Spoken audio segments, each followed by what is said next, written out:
ವೀಕ್ಷಕರೆಲ್ಲರಿಗೂ ದೈನಿಕ ರಾಶಿ ಫಲ ವಿಶೇಷ ಕಾರ್ಯಕ್ರಮಕ್ಕೆ ಸ್ವಾಗತ. ಇವತ್ತಿನ ಈ ವಿಡಿಯೋದಲ್ಲಿ ನಾವು ವರ್ಷ 2026 ರ ಫೆಬ್ರವರಿ ತಿಂಗಳಿನ 14ನೇ ತಾರೀಕಿನ ದಿನ ವೃಶ್ಚಿಕ ರಾಶಿಯ ಫಲಗಳನ್ನು ತಿಳಿದುಕೊಳ್ಳಲಿದ್ದು, ಈ ದಿನ ವೃಶ್ಚಿಕ ರಾಶಿಯ ಜಾತಕದವರ ಪಾಲಿಗೆ ಹೇಗೆ ಸಾಬೀತಾಗಲಿವೆ, ಈ ದಿನ ಗ್ರಹ ನಕ್ಷತ್ರಗಳ ಸ್ಥಿತಿಗತಿಗಳೇನು ಮತ್ತು ಇಲ್ಲಿ ಉಂಟಾಗಲಿರೋ ಯೋಗಗಳ್ಯಾವುವು, ಈ ಯೋಗಗಳ ಪ್ರಭಾವ ನಿಮ್ಮ ಮೇಲೆ ಹೇಗೆ ಕಾಣಿಸಿಕೊಳ್ಳಲಿದೆ, ಜತೆಗೆ ಈ ದಿನಗಳಂದು ನೀವು ಹೊಂದಿರಬೇಕಾದ ಎಚ್ಚರಿಕೆ ಏನು ಅನ್ನೋದೆಲ್ಲವನ್ನ ವಿಸ್ತಾರ ರೂಪದಲ್ಲಿ ಇಲ್ಲಿ ತಿಳಿದುಕೊಳ್ಳೋಣ. ಮಾಹಿತಿ ತಿಳಿದುಕೊಳ್ಳುವುದಕ್ಕೂ ಮುನ್ನ ನಮ್ಮ ವಿನಂತಿ ಎಂದರೆ, ನೀವಿನ್ನೂ ನಮ್ಮ ಚಾನೆಲ್ ಸಬ್ಸ್ಕ್ರೈಬ್ ಮಾಡಿಲ್ಲವೆಂದರೆ ದಯವಿಟ್ಟು ಈಗಲೇ ನಮ್ಮ ಚಾನೆಲ್ ಅನ್ನು ಸಬ್ಸ್ಕ್ರೈಬ್ ಮಾಡಿ. ಹಾಗೆ ನಿರಂತರ ವಿಡಿಯೋ ಅಪ್ಡೇಟ್ಸ್ಗಳಿಗಾಗಿ ಪಕ್ಕದ ಬೆಲ್ ಐಕಾನ್ ಕ್ಲಿಕ್ ಮಾಡಿ. ವಂಶ ಪಾರಂಪರ್ಯ ಜ್ಯೋತಿಷ್ಯರು ನಂಬರ್ 1 ವಶೀಕರಣ ಸ್ಪೆಷಲಿಸ್ಟ್. ವೃತ್ತಿ, ಉದ್ಯೋಗ, ಮದುವೆ, ಹಣಕಾಸಿನ ಸಮಸ್ಯೆ, ವ್ಯಾಪಾರ, ಆರೋಗ್ಯ ಸಮಸ್ಯೆಗಳಿಗೆ ಫೋನಿನ ಮೂಲಕ ಪರಿಹಾರ. ಇಂದೇ ಕರೆ ಮಾಡಿ. ವೀಕ್ಷಕರೇ, ದೈನಿಕ ರಾಶಿ ಫಲಗಳನ್ನು ತಿಳಿದುಕೊಳ್ಳುವುದಕ್ಕೂ ಮುನ್ನ ಈ ದಿನ ಗ್ರಹ ನಕ್ಷತ್ರ ತಿಥಿಗಳ ಮಾಹಿತಿ ಮತ್ತು ಯೋಗಗಳ ಕುರಿತು ನೋಡೋಣ. ಈ ದಿನವು ಶನಿವಾರದ ದಿನವಾಗಿರಲಿದ್ದು, ಮಾಘ ಮಾಸದ ಕೃಷ್ಣ ಪಕ್ಷದ ದ್ವಾದಶಿಯ ತಿಥಿ ಇರಲಿದೆ. ದ್ವಾದಶಿ ತಿಥಿಯು ಈ ದಿನ ಮಧ್ಯಾಹ್ನದ 4:01 ಇರಲಿದ್ದು, ನಂತರದಲ್ಲಿ ತ್ರಯೋದಶಿ ತಿಥಿ ಪ್ರಾರಂಭವಾಗಲಿದೆ. ಜತೆಗೆ ಈ ದಿನ ಸಂಜೆಯ 6:15 ಪೂರ್ವ ಆಷಾಢ ನಕ್ಷತ್ರದ ಗೋಚರವಿರಲಿದ್ದು, ನಂತರದಲ್ಲಿ ಉತ್ತರ ಆಷಾಢ ನಕ್ಷತ್ರದ ಗೋಚರ ಪ್ರಾರಂಭವಾಗಲಿದೆ. ಜತೆಗೆ ಈ ದಿನ ರಾತ್ರಿಯ 3:18 ಸಿದ್ಧಿ ಹೆಸರಿನ ಯೋಗ ಇರಲಿದ್ದು, ನಂತರದಲ್ಲಿ ವ್ಯತಿಪಾತ ಹೆಸರಿನ ಯೋಗ ಪ್ರಾರಂಭವಾಗಲಿದೆ. ಇನ್ನು ಈ ದಿನ ಚಂದ್ರದೇವನು ರಾತ್ರಿಯ 12:42 ಧನುರಾಶಿಯಲ್ಲಿ, ನಂತರದಲ್ಲಿ ಮಕರ ರಾಶಿಯಲ್ಲಿ ಗೋಚರಿಸಲಿದೆ. ಅದೇ ಸೂರ್ಯದೇವನು ಈ ದಿನ ಕುಂಭರಾಶಿಯಲ್ಲಿ ಗೋಚರಿಸಲಿದ್ದಾನೆ. ಇನ್ನು ಈ ದಿನದಂದು ಅಭಿಜಿತ್ ಮುಹೂರ್ತ ಮಧ್ಯಾಹ್ನದ 12:13 ಇಂದ ಮಧ್ಯಾಹ್ನದ 12:58 ಇರಲಿದೆ. ಇದು ಈ ದಿನದ ಗ್ರಹ ನಕ್ಷತ್ರ ತಿಥಿಯ ಕುರಿತಾದ ಮಾಹಿತಿಯಾಗಿದ್ದು, ಇದರ ಆಧಾರದ ಮೇಲೆ ನಿಮ್ಮ ದಿನಚರಿಯಲ್ಲಿಯೂ ಬದಲಾವಣೆ ಕಂಡು ಬರಲಿದೆ.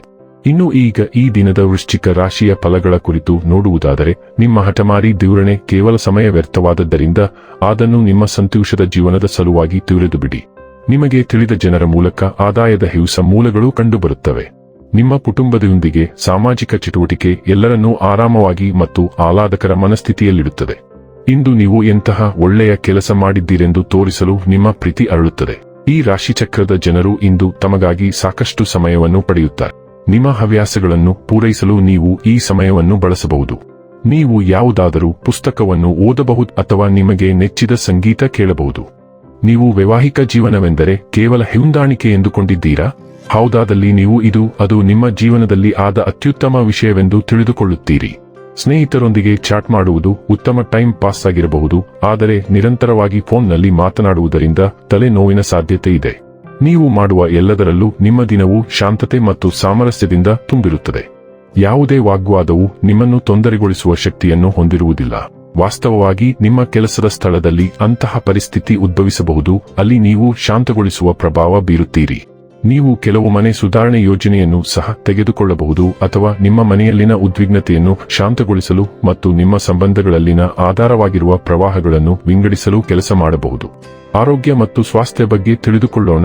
ನೀವು ರಕ್ತಹೀನತೆ ಅಥವಾ ಉರಿಯೂತಕ್ಕೆ ಗುರಿಯಾಗಬಹುದು. ಆದ್ದರಿಂದ ಕಬ್ಬಿಣಾಂಶಯುಕ್ತ ಆಹಾರಗಳು ಮತ್ತು ವಿಶ್ರಾಂತಿಯೊಂದಿಗೆ ನಿಮ್ಮ ಆರೋಗ್ಯವನ್ನು ಕಾಪಾಡಿಕೊಳ್ಳಿ.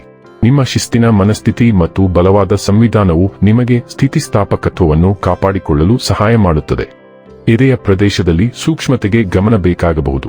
ಚೇತರಿಕೆ ಹೆಚ್ಚಿಸಲು ಮತ್ತು ಒಟ್ಟಾರೆ ಯೋಗಕ್ಷೇಮವನ್ನು ಕಾಪಾಡಿಕೊಳ್ಳಲು ನೈಸರ್ಗಿಕ ಗುಣಪಡಿಸುವಿಕೆಯನ್ನು, ವಿಶೇಷವಾಗಿ ನೀರಿನ ಚಿಕಿತ್ಸೆಯನ್ನು ಅಳವಡಿಸಿಕೊಳ್ಳಿ. ಡೈಲಿ ಲವ್ ಮತ್ತು ರಿಲೇಶನ್ಶಿಪ್ ಬಗ್ಗೆ ತಿಳಿದುಕೊಳ್ಳೋಣ. ನೀವು ಕಷ್ಟದ ಸಮಯದಲ್ಲಿ ನಿಮ್ಮ ಪ್ರೀತಿ ನಿಮಗೆ ಸ್ಫೂರ್ತಿ ಮತ್ತು ಶಕ್ತಿಯ ದೊಡ್ಡ ಮೂಲವಾಗಿದೆ ಮತ್ತು ಇದಕ್ಕಾಗಿ ನೀವು ಅವರನ್ನು ಬಹಳವಾಗಿ ಗೌರವಿಸುತ್ತೀರಿ.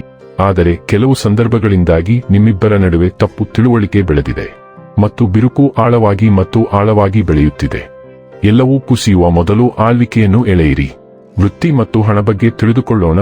ನಿಮ್ಮ ವೃತ್ತಿ ಮತ್ತು ಅಧ್ಯಯನಗಳು ಸಕಾರಾತ್ಮಕ ಪ್ರಭಾವದಲ್ಲಿವೆ. ನಿಮ್ಮ ಕೆಲಸಕ್ಕೆ ಭಾವನಾತ್ಮಕ ಆಳವನ್ನು ತರುತ್ತವೆ. ನಿಮ್ಮ ವಿಶ್ಲೇಷಣಾತ್ಮಕ ಕೌಶಲ್ಯಗಳು ಹೆಚ್ಚಾಗುತ್ತವೆ. ವಿವರಗಳ ಮೇಲೆ ಕೇಂದ್ರೀಕರಿಸಲು ನಿಮಗೆ ಸಹಾಯ ಮಾಡುತ್ತವೆ. ಯಶಸ್ಸು ಮತ್ತು ಮನ್ನಣೆ ನಿಮಗಾಗಿ ದಿಗಂತದಲ್ಲಿದೆ. ಆದಾಗ್ಯೂ ದುಂದುಗಾರಿಕೆಯ ಬಗ್ಗೆ ಜಾಗರೂಕರಾಗಿರಿ. ನಮ್ರತೆಯನ್ನು ಕಾಪಾಡಿಕೊಳ್ಳಿ ಮತ್ತು ಸೂಕ್ಷ್ಮ ಆರೋಗ್ಯ ಸಂದರ್ಭಗಳನ್ನು ಎಚ್ಚರಿಕೆಯಿಂದ ನಿರ್ವಹಿಸಿ. ಇನ್ನು ಕೊನೆಯದಾಗಿ ಈ ದಿನ ಮಾಡಿಕೊಳ್ಳಬೇಕಾದ ಉಪಾಯಗಳ ಕುರಿತು ನೋಡುವುದಾದರೆ, ಮನೆಯಲ್ಲಿ ಬಿಳಿ ಪರಿಮಳಯುಕ್ತ ಹೂವುಗಳನ್ನು ನೆಡುವುದರ ಮೂಲಕ ಅವುಗಳನ್ನು ಚೆನ್ನಾಗಿ ನೋಡಿಕೊಳ್ಳುವುದರಿಂದ ಆರೋಗ್ಯ ಉತ್ತಮವಾಗಿರುತ್ತದೆ. ವೀಕ್ಷಕರೇ, ಇದಾಗಿತ್ತು ವೃಶ್ಚಿಕ ರಾಶಿಯ ಜಾತಕದವರ ದೈನಿಕ ರಾಶಿ ಫಲದ ಮಾಹಿತಿ. ಮಾಹಿತಿ ಇಷ್ಟವಾದರೆ ವಿಡಿಯೋವನ್ನು ಲೈಕ್ ಮತ್ತು ಶೇರ್ ಮಾಡಿ.